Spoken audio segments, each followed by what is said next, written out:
अस्सलाम वालेकुम। नई वीडियोस के लिए चैनल को सब्सक्राइब जरूर कीजिए और बेल आइकॉन के बटन को दबा दीजिए। शुक्रिया।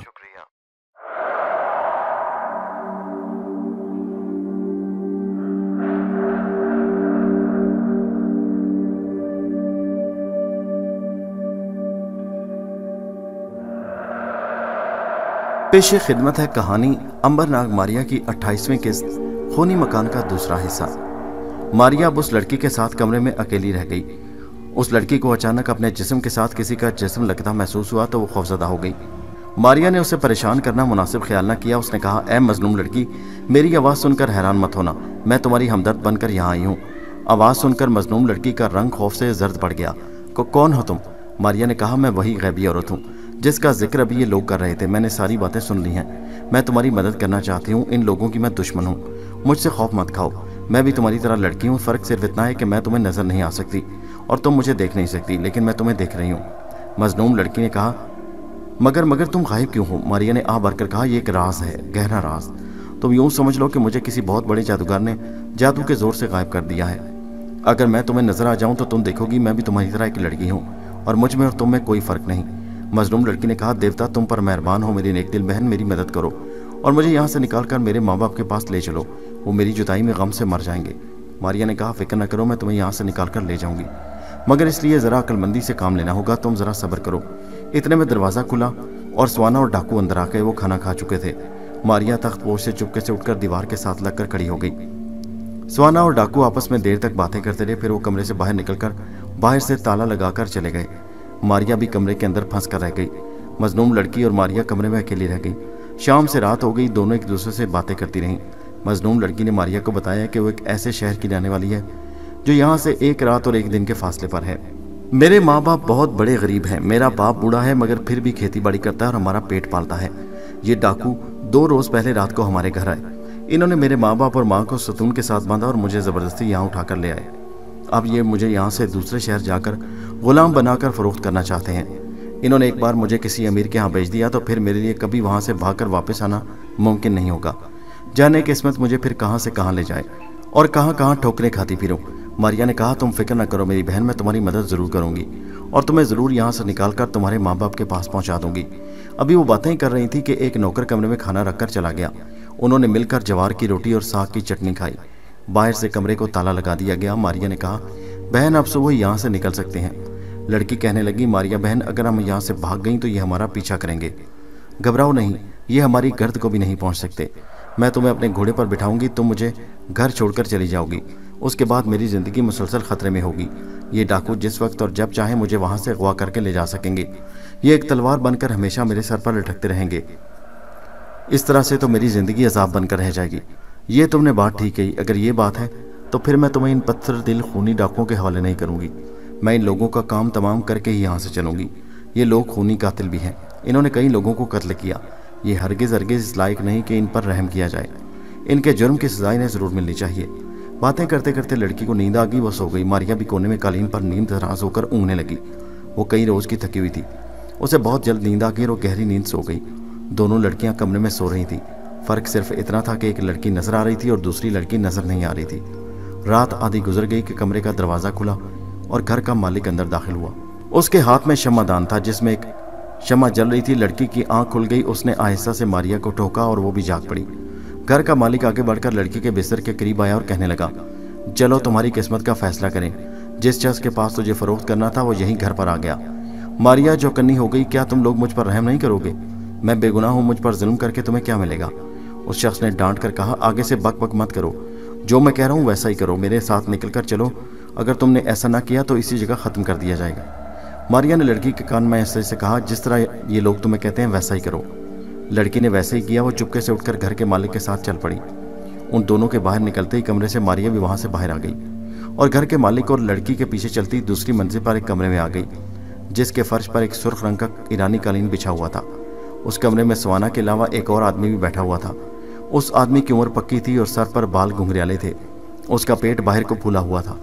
मगर ये तो गूंगी और फिर परेशान है। जाहिर है तो इसको तुम लोगों ने अभी गुलामी पर राजी नहीं किया। ये जिस घर में भी जाएगी वहाँ परेशान रहेगी और उन लोगों को परेशान करेगी। इसे ख़रीद कर मुझे घर में कुछ अरसा इसे खुश रहने की मशक कराना होगी। इस मेहनत के मैं पैसे काट लूँगा। ये गूंगी नहीं, मैं ऐसी अभी बुलवाता हूँ। स्वाना ने लड़की को जोर से आवाज़ दी। मजलूम लड़की ने हाँ कहकर आगे से जवाब दिया। स्वाना ने व्यापारी से कहा, देख लो लड़की बोलती है, बाकी तुम ये कह सकते हो कि ये भी खुश नहीं है। इसके लिए मैं तुमसे 1000 अशरफियाँ कम लूँगा, लेकिन इससे कम पर राज़ी नहीं होगा, क्योंकि इससे खूबसूरत ज़्यादा कनीज़ तुम्हें सारे चीन में कहीं नहीं मिलेगी।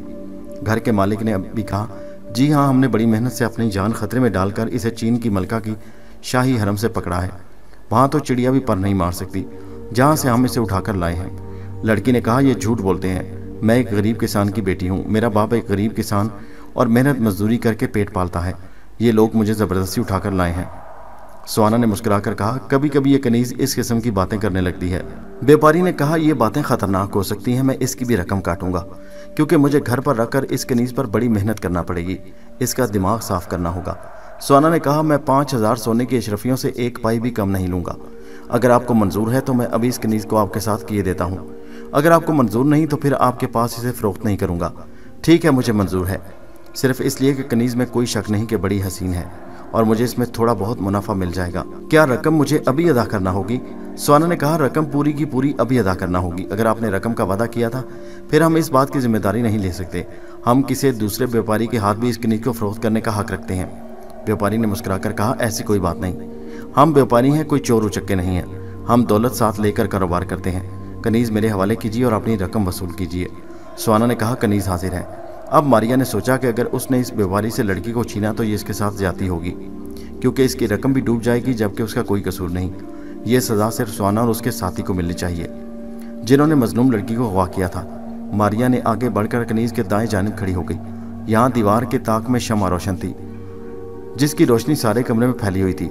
स्वाना और उसका साथी कनीज़ लड़की को व्यापारी के हवाले करके रकम वसूल करने ही वाले थे कि मारिया ने कमरे के कोने में से एक मिट्टी का मटका उठाया और पूरी ताकत से घर के मालिक के सर पर दे मारा। मटका टूटकर बिखर गया और मालिक धड़ाम से गिरते ही बेहोश हो गया। स्वाना और व्यापारी तो खौफ के मारे उछलकर परे हो गए। मारिया भी पीछे हटकर दीवार के साथ लग गई और स्वाना के अकब में खड़ी हो गई। स्वाना इधर उधर देख रहा था। व्यापारी ने भी खौफ के मारे इधर उधर देखना शुरू कर दिया। स्वाना कमरे से बाहर निकल गया और उसने व्यापारी को कहा कि आप भी कमरे से बाहर आ जाएं, और व्यापारी भी स्वाना के साथ कमरे से बाहर आ गया। कमरे में रखी हुई शम्मा पर हाथ मारकर उसे बुझा दिया गया। कब कमरे में हर तरफ अंधेरा छा गया। मारिया को कुछ दिखाई नहीं देता था कि कनीज़ और स्वाना वगैरह कहाँ हैं। इसलिए इंतहाई खतरनाक बात थी, क्योंकि हो सकता था कि स्वाना दोनों हाथ फैलाकर कमरे में उसे ढूंढ रहा हो। अगर उसने मारिया को शिकंजे में पकड़ लिया तो वो उसे अपने पीछे ना छुड़ा सकेगी। वो तेजी से सिमट कर दरवाजे के पास आ गई। दरवाज़ा खुला था। मारिया दरवाजे से बाहर आ गई। उसे कनीज़ लड़की की फिक्र हो रही थी। इतने में स्वाना लड़की को उसी आंखों के सामने लेकर भाग गया और वो मुंह देखती रह गई। अगर वहां अंधेरा ना होता तो वो कभी उन लोगों को वहां से फरार ना होने देती। स्वाना ने बड़ी फुर्ती से काम लिया था। मारिया के पास कोई घोड़ा ना था जिस पर सवार होकर वो उन लोगों का पीछा करती। वो हवेली से बाहर गली में आ गई। गली में अंधेरा था। सितारों की धीमी धीमी सी रोशनी हो रही थी। वो जिधर से घोड़ों की टॉपों की आवाज़ आई थी उधर को भागने लगी, इस ख्याल से कि जहाँ तक वो भाग सकती है उसे पीछा करना चाहिए। मगर अब घोड़ों की टापों की आवाज़ें आना बंद हो गई थीं। साफ मालूम होता था कि स्वाना और व्यापारी कनीज़ लड़की को लेकर वहाँ से निकल चुके हैं। मारिया उस बस्ती से निकलकर तालाब के किनारे आ गई। यहाँ वो एक जगह दरख्त के पास खड़ी हो गई। झुककर घोड़ों के सुमों के निशान देखने की कोशिश करने लगी, मगर अंधेरे में उसे कुछ नजर न आ रहा था। सूरज की रोशनी फैली तो मारिया को घोड़ों के सुम नजर आए। ये निशान तालाब के किनारे किनारे शहर से शुमाल की तरफ एक बस्ती को जा रहे थे। वो एक ऐसी बस्ती के किनारे पहुंच गई जहां एक टीले के साए में बहुत से एक मंजिला मकान बने हुए थे। उन मकानों की दीवारों पर बड़े बड़े पत्तों वाली बेलें जड़ी हुई थी। बड़े पुरस्कार मकान मालूम हो रहे थे। मारिया एक मकान के करीब आकर रुक गई। यहाँ घोड़ों के सुमों के निशान गुम हो गए थे, क्योंकि बस्ती की गलियां पत्थरों से बनी हुई थी और पत्थरों पर घोड़ों के सुमों के निशान नहीं पड़ते। दिन निकल चुका था। बस्ती के लोग अपने काम पर घरों से निकलकर जा रहे थे। मारिया बड़ी खामोशी से बस्ती के अंदर दाखिल हो गई। स्वाना और व्यापारी को चूंकि मालूम हो गया था कि गैबी औरत उनका पीछा कर रही है, इसलिए वो बड़े चौकस हो गए थे। उन्होंने कमाल होशियारी से घोड़ों को भी गायब कर दिया था। मारिया ने सारी बस्ती के गली कूचों में घूम फिर कर देख लिया। उसे किसी जगह घोड़ों या कनीज़ लड़की का सुराग न मिल सका। वो थक गई। उसे भूख और प्यास भी लग रही थी। एक जगह उसने देखा कि कुछ औरतें कुएं पर पानी भर रही हैं। मारिया उनके पास जाकर खड़ी हो गई। वो किसी को नजर नहीं आती थी, इसलिए उनसे कैसे पानी पीने के लिए मांगती। वो खुद भी नहीं पानी पी सकती थी, क्योंकि हर औरत ने पानी का घड़ा अपने कंधे पर रखा हुआ था। आखिर वो कुएं के पास खड़ी होकर इंतजार करने लगी कि ये औरतें पानी भरकर अपने अपने घरों को जा लें, ताकि बाद में वो आराम से पानी पी सके। औरतें पानी भर रही थी और बातें भी कर रही थी। एक औरत ने दूसरी से कहा, सुनाओ तुलसी, तुम्हारा बाबा बाहर से आया कि नहीं? दूसरे ने कहा, अरे इसका बाप तो बाहर कहीं घोड़े बेच रहा होगा। तीसरी बोली, नहीं भाई, इसके बाबा ने अब तरक्की कर ली है, वो अब गुलाम और कनीजें भी बेचा करता है। मारिया के कान खड़े हो गए। तुलसी नाम की लड़की खामोश थी और किसी के सवाल का जवाब नहीं दे रही थी, क्योंकि उस जमाने में लोग कनीजें और गुलाम आम फरोख्त किया करते थे। अभी ऐसा कानून नहीं बना था जिसकी वजह से गुलामों और कनीजों का फरोख्त करना जुर्म करार दिया गया हो। तुलसी पानी का घड़ा सर पर उठाए चुपके से एक तरफ चल पड़ी। मारिया को ख्याल आया, अगर इसका बाप गुलामों और कनीजों की तिजारत करता है तो हो सकता है उसका स्वाना से कोई ताल्लुक हो और वो लोग उसी लड़की के घर गए हों। मारिया ने तुलसी नाम की लड़की का पीछा करना शुरू कर दिया। लड़की पानी का घड़ा सर पर उठाए बस्ती की तंगो तारीख गलियों में से होती हुई एक ऐसे मकान के अंदर चली गई जिसकी ड्योढ़ी के बाहर एक मंगोल चौकीदार नेजा हाथ में लिए पहरा दे रहा था। तुलसी के अंदर जाते ही पहरेदार ने दरवाज़ा बंद कर लिया। मारिया ने सोचा कि एक आम मकान के बाहर भला चौकीदार की क्या ज़रूरत है, हो ना हो इस मकान में कोई राज है। उसने अंदर जाने का फैसला कर लिया, लेकिन मंगोल चौकीदार डट कर दरवाजे के बीच में खड़ा था। यहाँ से मारिया को शक हुआ कि हो सकता है स्वाना वगैरह ने चौकीदार को खबरदार कर दिया हो कि दरवाजे से बिल्कुल ना हटे और ना खोले, क्योंकि एक गैबी औरत अंदर दाखिल होने की कोशिश करेगी। बहरहाल मारिया का अंदर जाना बहुत ज़रूरी था। वो सोचने लगी कि अंदर कैसे दाखिल हो। आखिर उसे एक तजवीज़ सूझी। उसने साथ वाले मकान की ड्योढ़ी में जाकर ज़ोर से चीख मारी। चौकीदार ने चीख की आवाज़ सुनी तो दरवाज़ा छोड़कर भागता हुआ साथ वाले मकान में आया। इस अरसा में मारिया लपक कर दरवाजे में आई और दरवाज़ा खोलकर अंदर दाखिल हो गई।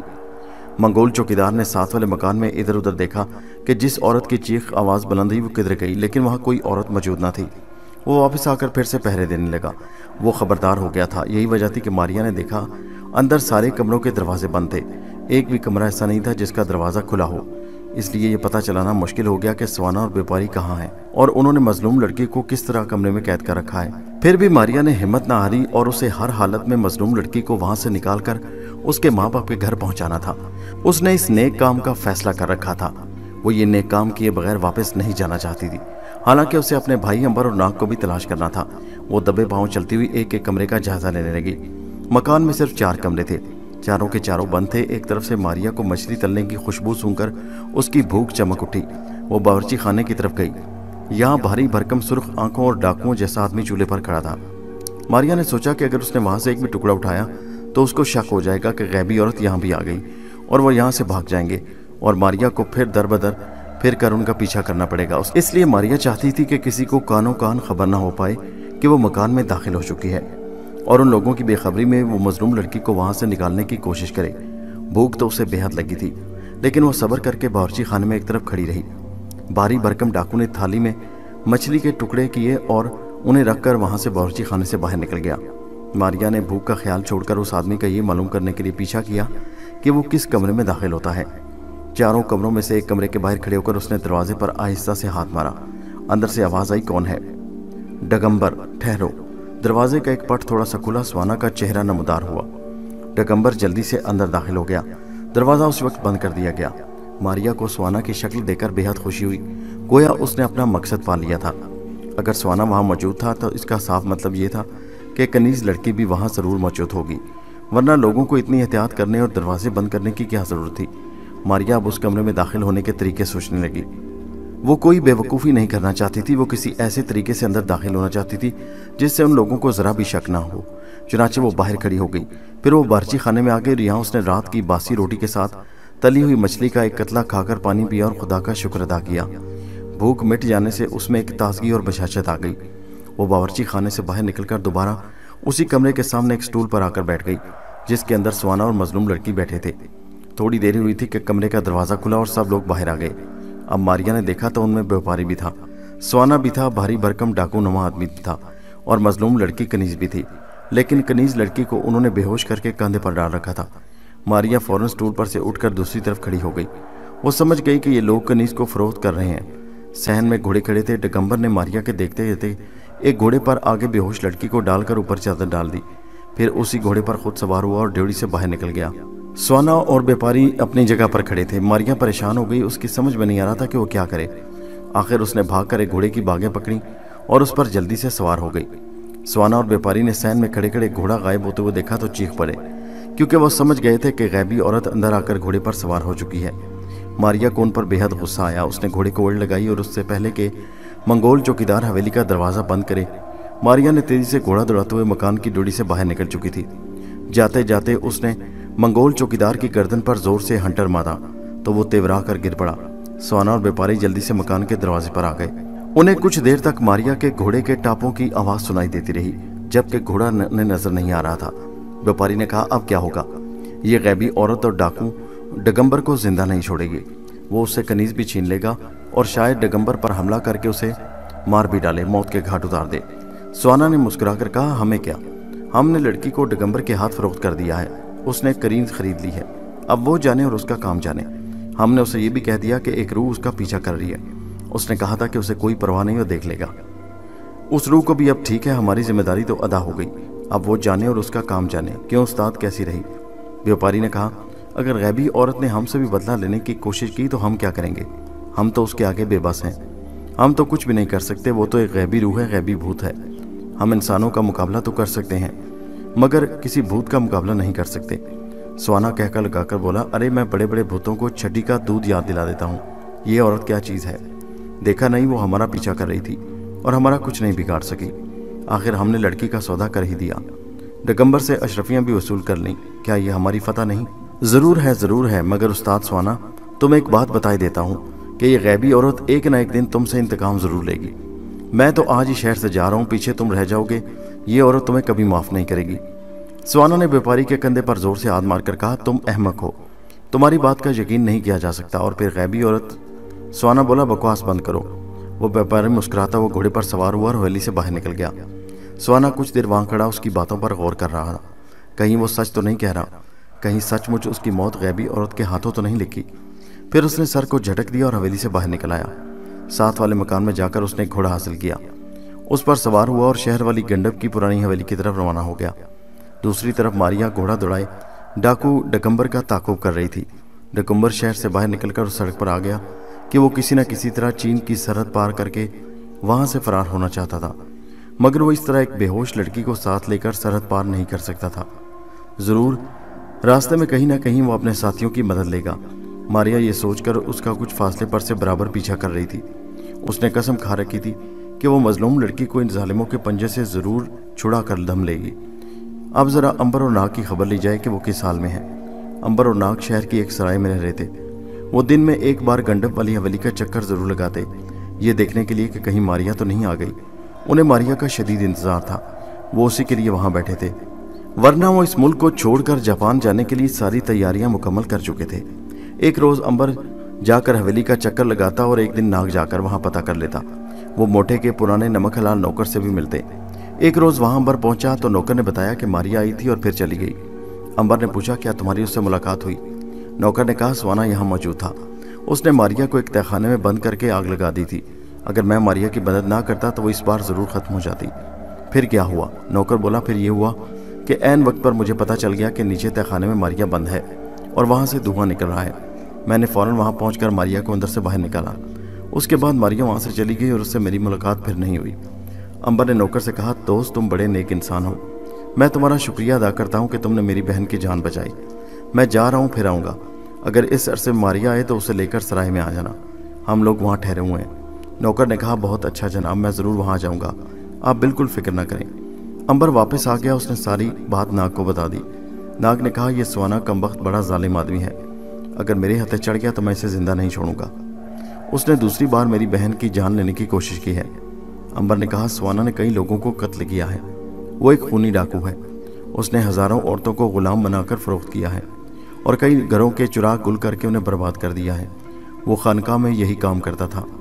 मेरा ख्याल है वो यहाँ से खानकाह में चला गया होगा। नाग ने कहा, अगर वो मुझे कहीं मिल गया तो फिर उसकी खैर नहीं।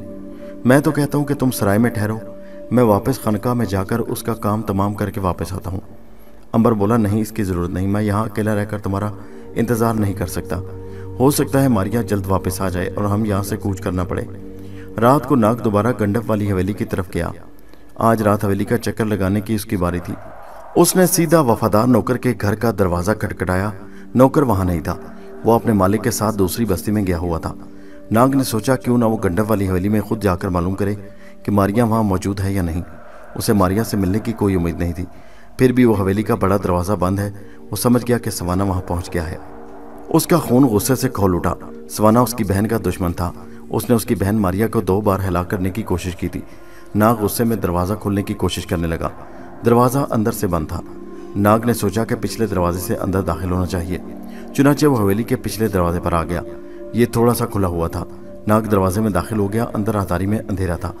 वो दबे पांव आगे बढ़ने लगा। एक जगह उसे हल्की सी रोशनी दिखाई दी। ये रोशनी एक कमरे में से आ रही थी। उसने कमरे के दरवाजे में से अंदर झांका। अंदर स्वाना मौजूद था। वो एक चमड़े के थैले में सोने की अशरफियाँ डाल रहा था। ये वो अशरफियाँ थी जो उसने कनीज लड़की को फरोख्त करके हासिल की थी। नाग ने महसूस किया कि स्वाना वहाँ से भागने की तैयारियां कर रहा है। अपनी बहन के कातिल को देखकर नाग का खून खौल उठा।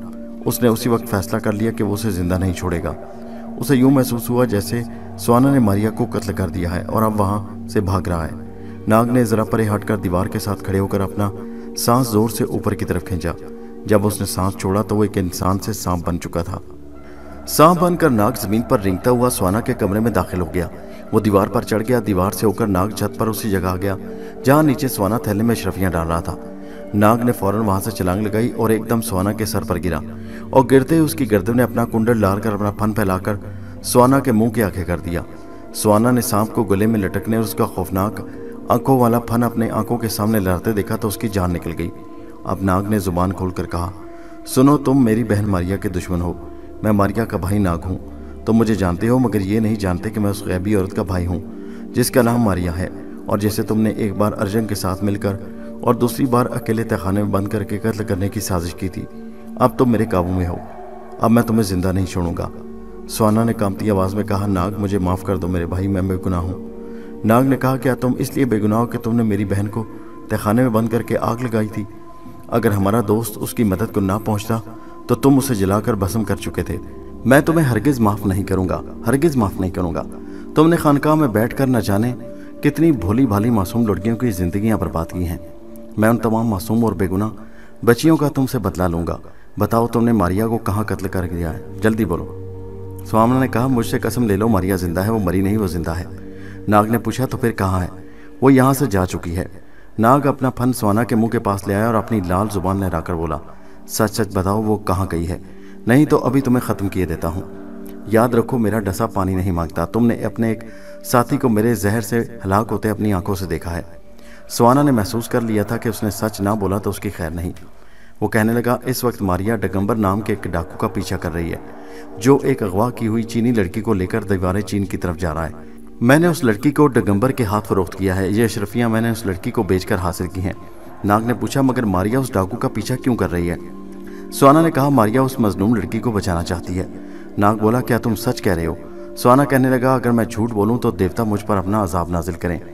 मैं कसम खाकर कहता हूं कि मैं सच बोल रहा हूं। मारिया उस डाकू का पीछा कर रही है। नाग ने पूछा, क्या वो दीवारें चीन की तरफ जा रहा है? स्वाना ने कहा, हाँ, वो मुल्क की सरहद अबूर करके मंगोलिया जाने का इरादा रखता है, जहाँ वो उस लड़की को मंगोल सरदार के आगे पेश करके इनाम हासिल करना चाहता है। नाग ने कहा, वो सरहद किस तरह पार कर सकता है? क्या वो इतने लंबे सफ़र में किसी जगह भी नहीं रुकेगा? स्वाना ने कहा, यहाँ से 2 रोज़ के सफ़र के बाद वो एक जंगल में ठहरेगा जहाँ उसके साथी उसका इंतज़ार कर रहे हैं। ये लोग उसे सरहद पार करने में मदद करेंगे। समझ गया। अब बताओ तुम्हारे साथ क्या सलूक किया जाए? स्वाना ने कांपते हुए कहा, मुझे माफ़ कर दो, मैं तौबा करता हूँ। नाग बोला, तुम झूठ बोलते हो। तुमने जिस जिस बेगुनाह को कत्ल कर चुके हो उसका बदला तुमसे कौन लेगा? तुमने हज़ारों घरों को बर्बाद किया है और आगे चलकर तुम जिंदा रहे तो न जाने कितने और लोगों के घरों के चिराग गुल कर दोगे, कितने घरों को बर्बाद करोगे। स्वाना ने कहा, नहीं, मैं वादा करता हूँ आइंदा ऐसा हरगिज़ नहीं करूँगा। नाग बोला, नहीं, तुम्हारा कोई एतबार नहीं, इसलिए तुम्हारा मर जाना ही बेहतर है। नहीं नहीं, मुझे ना मारो। क्या तुमने उन लोगों पर तरस खाया था जो तुमसे हाथ जोड़ जोड़ कर इल्तिजा कर रहे थे कि हमें कत्ल ना करो, मगर तुमने तलवार से उनके टुकड़े उड़ा दिए? तुमने उस मजलूम लड़की पर रहम खाया था जिससे तुमने एक डाकू के हाथ फरोख्त किया और जिसको बचाने के लिए बेचारी मारिया दर बदर की ठोकरें खा रही है। तुम्हारा एक ही ठिकाना है और वो है जहन्नुम, और जहन्नुम पहुंचाने में मैं तुम्हारी मदद करूंगा। इसके साथ ही सांप ने बिजली की सी तेजी के साथ लपक कर स्वाना के चेहरे पर डस दिया। स्वाना के दोनों हाथों से नाग की गर्दन को पकड़ा, मगर अब उसमें वो ताकत नहीं रही थी। अगर पहले भी वो सांप को पकड़ लेता तो उसे काबू न कर सकता, क्योंकि नाग में सांप बन जाने के बाद बहुत ताकत आ जाती थी। अगर वो उसे हाथों में पकड़कर दबाने की कोशिश करता तो नाग उसका गला घोंटकर उसे हलाक कर देता। जहर ने स्वाना के सारे जिस्म में फैलकर उसे ख़त्म करना शुरू कर दिया। पहले उसकी आंखें सफ़ेद हुईं, फिर टांगें थर थर कांपने लगी और ज़मीन पर धड़म से गिर पड़ा और गिरते ही मर गया। सांप दोबारा इंसान की शक्ल में आ गया। उसने सोने की अशरफियों का थैला उठाया और चुपके से हवेली के अकबी दरवाजे से निकलकर वापस सराय की तरफ चल पड़ा। सराय में आकर उसने अंबर के आगे अशरफियों का थैला रखा और कहा, ये लो भाई, मारिया का पता चल गया कि वो कहाँ है और ये जापान के सफ़र का खर्च भी आ गया। अंबर ने ताज्जुब से पूछा, क्या मतलब, ये अशरफियाँ कहाँ से लाए? नाग ने कहा, अंबर भाई, मारिया के दुश्मन स्वाना को भी हिलाक कर आया हूँ और ये अशरफियाँ भी ले आया हूँ। भाई खुलकर बताओ कि असल किस्सा क्या है। नाग ने सारा किस्सा अंबर को सुना दिया। अंबर बड़ा खुश हुआ कि उसने मारिया के दुश्मन का खात्मा कर दिया और ये भी पता चला लिया कि मारिया इस वक्त कहाँ है। इसका मतलब है कि हमें अब देर नहीं करनी चाहिए। मारिया की तलाश में इसके पीछे जल्द अज जल्द रवाना हो जाना चाहिए, कहीं वो बेचारी किसी मुसीबत में न फंस जाए, क्योंकि उस डगम्बर डाकू को भी मालूम हो गया कि गैबी औरत उसका पीछा कर रही है। हम मुंह अंधेरे यहाँ से कूच कर जाएंगे। चुनाचे ऐसा हुआ। अंधेरे मुंह उठकर अंबर और नाग ने मुंह हाथ धोया, सराय वाले को पैसे अदा किए और घोड़ों पर सवार होकर नाश्ता करने के बाद शहर से बाहर निकल गए। शहर से बाहर आकर वो उस कच्ची सड़क पर हो लिए जो दारुल हुकूमत से चीन की मशरकी सरहद दीवारें चीन की तरफ जाती थी। वो दोनों उस सड़क पर पहले भी सफ़र कर चुके थे। उन्हें सारे रास्ते की खबर थी। दिन चढ़ा तो दोनों दोस्त और भाई शहर से बहुत दूर निकल चुके थे और एक जंगल में से गुजर रहे थे। उधर उस बेहोश लड़की को होश आ गया। उसने देखा कि वो घोड़े पर आके पड़ी है और डाकू उसे भगाए ले जा रहा है। डाकू ने भी देख लिया कि लड़की को होश आ गया है। लड़की ने सहमे हुए कहा, मुझे छोड़ दो, मुझ पर रहम करो। डाकू ने कहका लगाया और कहने लगा, पत्थर से दूध निकालने की कोशिश ना करो, मैं पेशावर मुजरिम हूँ, डाकू हूँ, गुलाम फरोश हूँ। मैं सैकड़ों औरतों को अगवा करके फरोख्त कर चुका हूँ, कई लोगों को कत्ल कर चुका हूँ। मैंने आज तक किसी पर रहम नहीं खाया। रहम के लफ्ज़ से मैं वाकिफ़ नहीं। मैंने तुम्हें सोना देकर ख़रीदा है और अब अपने मंगोल सरदार की खिदमत में पेश करके बहुत इनाम हासिल करूँगा। मैं इतना अहमक नहीं कि हाथ आई हुई सोने की चिड़िया को फिर से उड़ जाने की इजाज़त दे दूँ। कनीज़ ने रोते हुए कहा, मैं एक गरीब माँ बाप की बच्ची हूँ। मेरी माँ और मेरा बाप मेरे गम में मर जाएंगे। मुझ पर नहीं तो उनके बुढ़ापे पर ही रहम करो। डकम्बर ने कहका लगाकर कहा, मैं रहम करना नहीं जानता। अगर तुमने रोना बंद ना किया तो मैं तुम्हें दरिया में फेंक कर ऐसे गोते लगाऊंगा कि तुम्हें नानी याद आ जाएगी। और याद रखो, मुझ पर तुम्हारे रोने धोने का कोई असर नहीं होगा। मैंने ऐसी कई औरतों को रोते देखा है। मैं तुम्हारे माँ बाप को भी जाकर कत्ल कर सकता हूँ। मैंने बूढ़ों पर भी कभी तरस नहीं खाया। इसलिए चुपके से लेटी रहो और मेरे साथ सफ़र करती रहो। कनीज़ चुप हो गई। वो समझ गई कि रोना पीटना बेकार है। वो इस जालिम डाकू से बच नहीं सकती। उसने अपने आप को किस्मत के हवाले कर दिया। दरिया को पार करने के बाद एक वादी आ गई। जगह जगह बड़ी बड़ी चट्टानें खड़ी थी। उस वादी में एक चट्टान के पीछे एक झोंपड़ी में बनी हुई थी। डाकू डगम्बर उस झोंपड़ी की तरफ मुड़ गया। झोंपड़ी झाड़ियों में छुपी हुई थी और दूसरे ऐसे लगता था कि झोंपड़ी कहीं नहीं बल्कि झाड़ियाँ ही झाड़ियाँ उगी हुई थी। ये एक डाकुओं की कमीनगाह थी। यहाँ उसके दूसरे साथी उसका इंतजार कर रहे थे। डगम्बर चट्टान के पास आकर ठहर गया। वो ये मालूम करके तसल्ली करना चाहता था कि क्या झोंपड़ी में उसके आदमी मौजूद हैं, कहीं कोई गैर आदमी तो मौजूद नहीं। उसने मुंह से एक ख़ास किस्म की सीटी की आवाज़ निकाली। दूसरी तरफ से भी उसी किस्म की सीटी की आवाज़ सुनाई दी और फिर झोंपड़ी में से 3 डाकू निकलकर बाहर आ गए। उनकी शक्लें देखकर डगम्बर उनकी तरफ बढ़ा। करीब पहुंचकर वो घोड़े से उतरा। तीनों डाकुओं ने उसे हाथ मिलाए। डगम्बर बोला, इस लड़की को उतार कर अंदर ले आओ। डाकुओं ने कनीज़ लड़की को ज़बरदस्ती घोड़े से उतारा और उसे घसीटते हुए अंदर ले गए। डाकुओं ने घोड़ा एक तरफ झाड़ियों में बांधा और वो भी अंदर चला गया। झोंपड़ी में लकड़ी के तख्तपोश बिछे हुए थे। कोने में आग जल रही थी जिस पर गरम गरम कहवा उबल रहा था। डाकुओं ने डगम्बर को कहवा पेश किया। मुंह हाथ धोकर कहवा पीने के बाद वो ताज़ा दम हो गया। उसने पूछा, अब ये बताओ कि सरहद पार करने का क्या बंदोबस्त हुआ है। एक डाकू बोला, सारा मामला ठीक ठाक है, हर शय तैयार है। दीवारें चीन के पास पहले गांव में हमारे आदमी आपकी राह देख रहे हैं। वो आपको उस लड़की के साथ दीवार के साथ साथ जनूब की तरफ ले जाएंगे। वहाँ एक जगह उन्होंने सुरंग खोद रखी है। ये सुरंग दीवार की एक जानिब से निकलकर दूसरी जानिब जाती है। उसमें से गुजर कर आप सरहद की दूसरी जानिब चले जाएंगे। फिर आप आज़ाद होंगे और आपको कोई नहीं पकड़ सकेगा। डगम्बर ने कहा, ठीक है। उसके बाद बड़ी आसानी के साथ मंगोलिया पहुंच जाऊंगा। मैं सारा रास्ता जानता हूँ। मुश्किल सिर्फ चीन की सरहद और ख़ास तौर पर दीवारें चीन को पार करने की थी। एक डाकू ने कहा, इसका मामला बड़ी अच्छी तरह से तय पा जाएगा। इतना अच्छा इंतज़ाम हो चुका है कि आपको ज़रा भी तकलीफ नहीं होगी और आप सरहद के पार होंगे।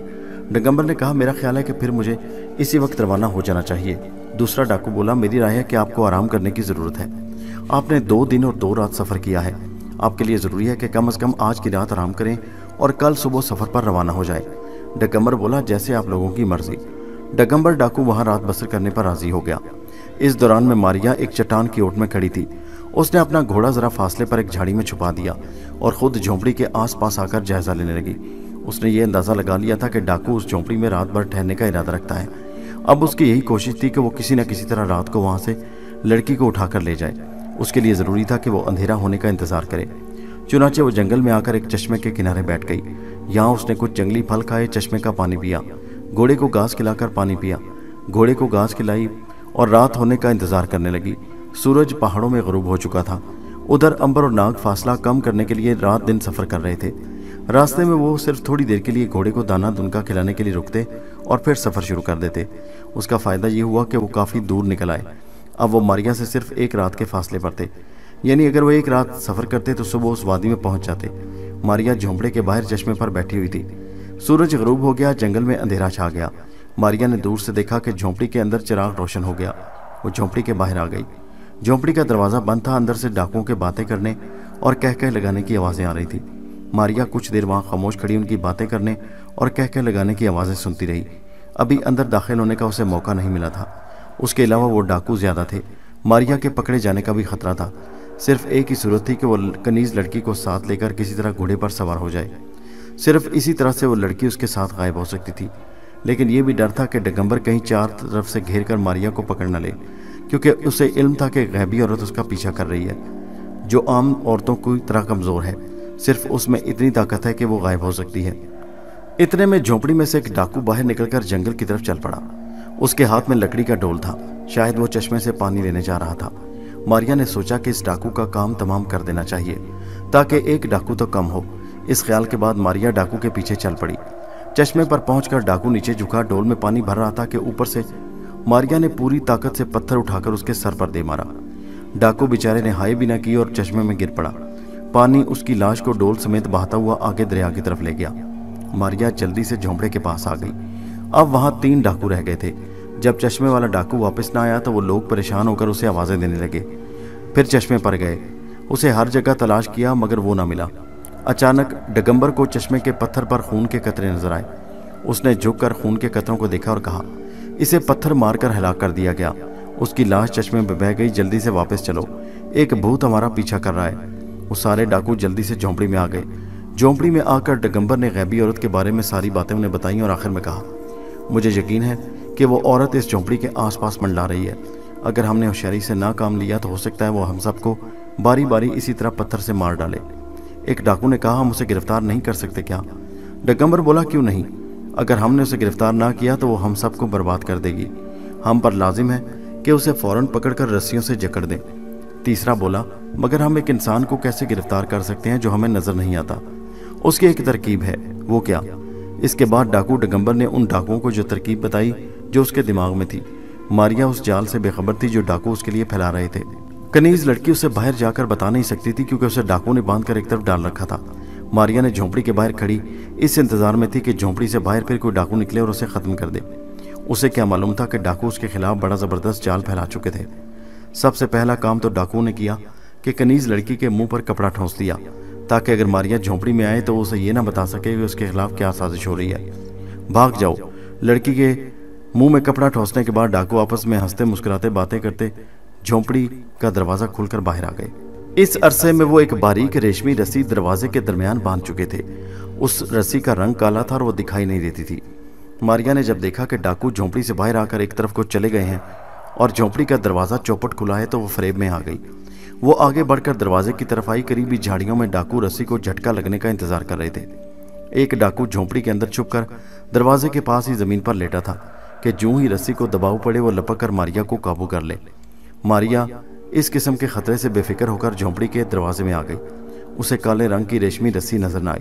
जूं ही वो दरवाजे में दाखिल हुई, रस्सी को झटका लगा और उस पर दबाव पड़ते ही डाकू ने उछलकर मारिया को अपने मजबूत बाजुओं में जकड़ लिया। उधर से दूसरे डाकू भी आ गए। उन्होंने पागल चीतों की तरह उछलकर अपने आप को मारिया पर गिरा लिया। मारिया गिर पड़ी और देखते ही देखते उन्होंने मारिया पर कपड़ा डालकर उसे रस्सी में इस बुरी तरह से जकड़ दिया कि वो बेचारी हिल भी नहीं सकती थी। कनीज ने यह सब देखा। उसकी आंखों में आंसू आ गए। वो कुछ भी ना कर सकती थी क्योंकि उसका मुंह बंद कर दिया गया था। वो आवाज़ देकर मारिया को खबरदार ना कर सकी थी कि वहाँ से वापस चली जाओ। मारिया को चादर में जकड़कर दिगंबर ने उसे भी कनीज के पास ही डाल दिया। एक डाकू ने कहा, मैं जिंदगी का सबसे अजीब मंजर देख रहा हूँ कि चादर के अंदर कुछ भी नजर नहीं आ रहा मगर अंदर एक औरत रस्सी में जकड़ी हुई है।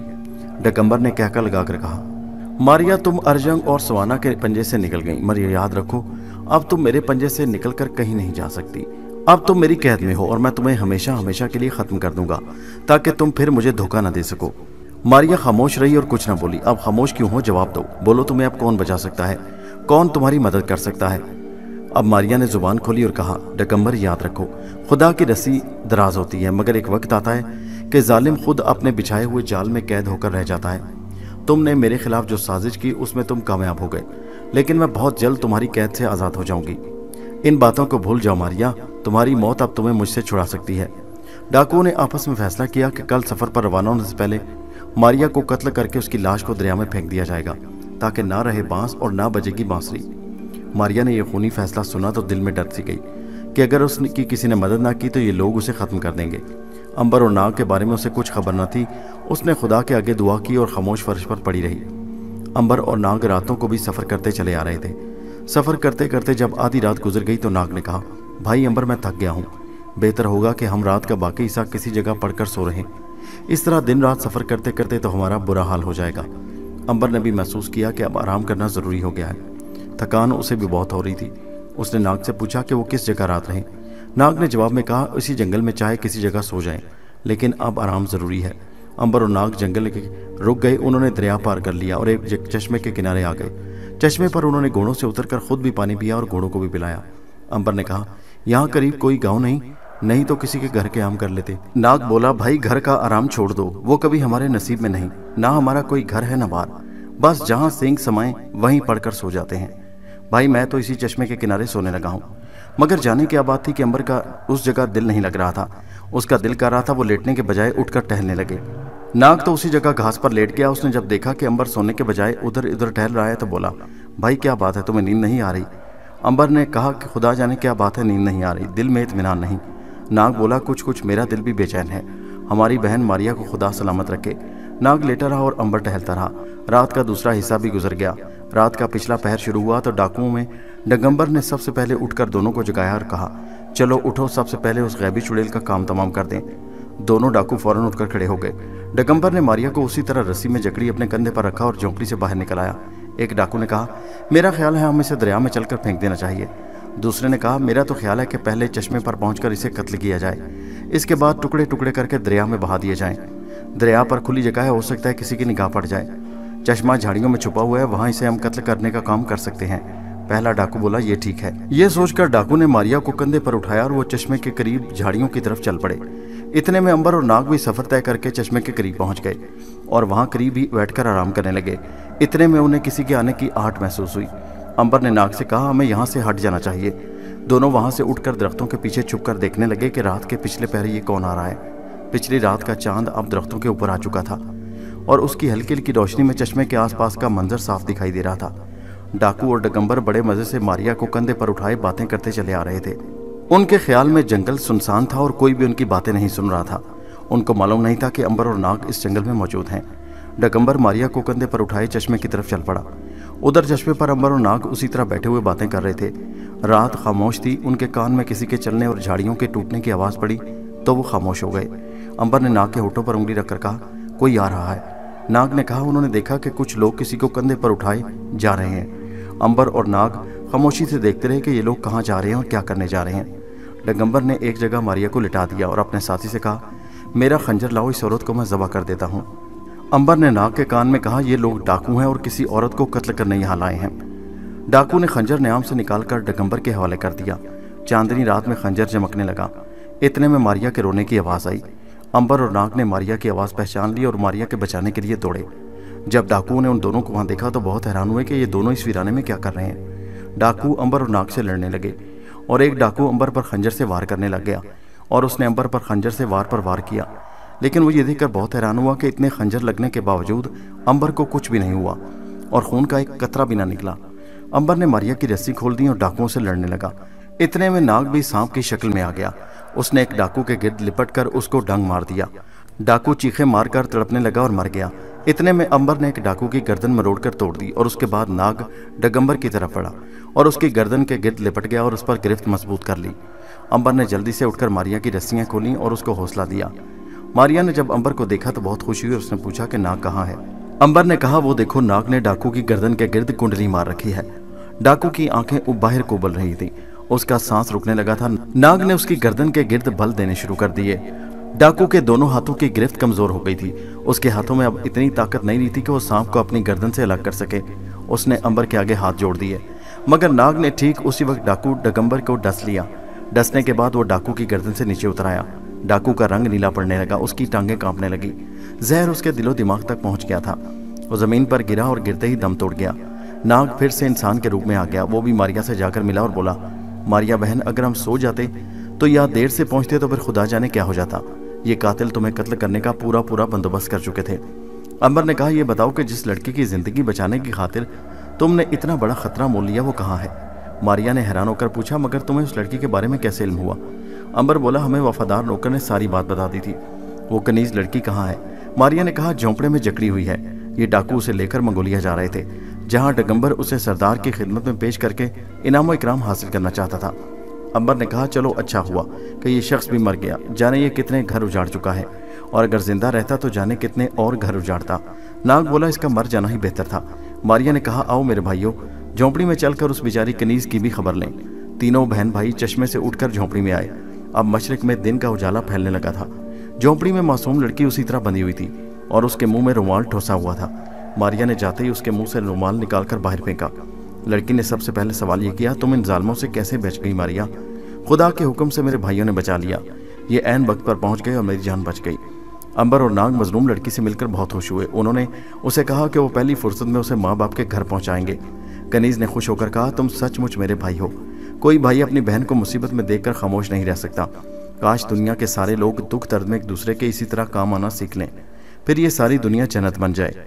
सुबह हो गई। वादी में हर सिमत उजाला फैल गया। कनीज लड़की और मारिया ने मिलकर खाना खाया। उन्होंने एक साथ बैठकर खाना खाया। अंबर ने कहा, एक मुद्दत के बाद बहन भाइयों ने मिलकर खाना खाया है। खुदा का शुक्र है कि उसने आज भाइयों को बिछड़ी हुई बहन से मिला दिया। अब हम कभी एक दूसरे से जुदा नहीं होंगे। अंबर ने कहा, यह तो खुदा को मालूम है। अभी हमने एक साथ मिलकर बड़े बड़े कठिन सफ़र करने हैं। अभी हमें जापान जाना है, फिर वहाँ से समंदरी सफ़र करके हिंदुस्तान आना है। कोई पता नहीं कैसे कैसे हालात हों, किन किन मुसीबतों से हमारा पाला पड़े। हमें सिर्फ एक बात हमेशा याद रखनी होगी कि मुसीबत आए तो कभी ना घबराएं और खुदा से दुआ करें और ख़ुद भी हिम्मत करें। बहादुरी और जुर्रत से काम लें और एक दूसरे को कभी ना भुलाएं।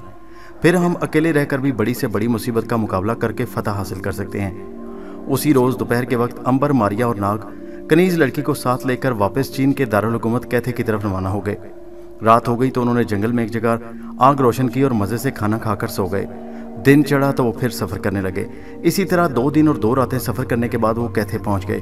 कैथे पहुंचकर उन्होंने घोड़े बदले, सफ़र की थकान उतारी और सीधा कनीज के शहर को चल दिए। कनीज लड़की का घर कैथे से समंदर को जाने वाली सड़क पर काफ़ी दूर था। आखिर सफ़र करते करते वो शहर में आ गए। लड़की अपने घर का रास्ता जानती थी, वो उन्हें अपने घर ले गई। माँ बाप ने अपनी बच्ची को देखा तो उनकी खुशी का कोई ठिकाना न रहा। वो बेहद खुश हुए। अंबर और नाग की बेहद खिदमत की। 4 रोज़ उस शहर में रहने के बाद तीनों वहाँ से इजाज़त लेकर समंदर की तरफ चल पड़े। अंबर और नाग इस बार समंदर के रास्ते जापान का सफ़र करना चाहते थे। समंदर वहाँ से बहुत दूर था, मगर वो बराबर सफ़र करते चले गए। यहाँ तक कि 1 महीने के सफ़र के बाद उन्हें दूर से समंदर का किनारा नजर आया। एक टीले पर चढ़कर उन्होंने समंदर के ठाठे मारते पानी को देखा तो उन्हें बड़ी खुशी हुई।